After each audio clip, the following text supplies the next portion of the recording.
ഈ ഒരു bridal blouse ഒക്കെ ചെയ്യുന്ന ടൈം തൊട്ടേ എനിക്ക് വരുന്ന ചോദ്യങ്ങളാണ്, എന്ത് വെച്ചിട്ടാണ് ഇത് സ്റ്റോണൊക്കെ ഒട്ടിക്കുന്നത്, അതുപോലെ എന്ത് വെച്ചിട്ടാണ് വരയ്ക്കുന്നത്, എന്ത് വെച്ചിട്ടാണ് മായ്ക്കുന്നത് എന്നൊക്കെ. അപ്പോൾ അതിനെക്കുറിച്ചാണ് ഇന്നത്തെ വീഡിയോ. അപ്പോൾ ഞാൻ ഈ ഒരു 2 പെന്നായിരുന്നു ഉപയോഗിച്ചുകൊണ്ടിരുന്നത്. ഒന്ന് നമ്മുടെ വാട്ടർ എറേസബിൾ പെന്നാണ്.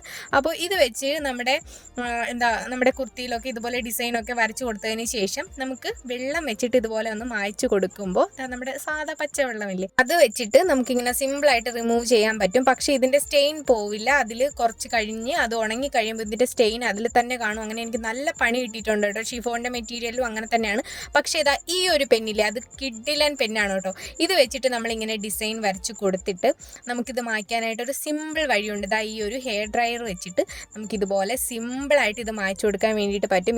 ഇത് ഞാൻ ഓൺലൈൻ പർച്ചേസ് ചെയ്തതല്ല കേട്ടോ. പിന്നെ ഈ ഒരു B7000 ഗ്ലൂ ആണ് ഞാൻ ഉപയോഗിക്കുന്നത്. പിന്നെ ഈ ഒരു സ്റ്റോൺ സ്റ്റിക്ക് പെൻ വെച്ചിട്ടാണ് ഞാൻ ഈ ഒരു സ്റ്റോണൊക്കെ ഒട്ടിച്ചു കൊടുക്കുന്നത്. അപ്പോൾ ഡൗട്ട് ക്ലിയർ ആയില്ല?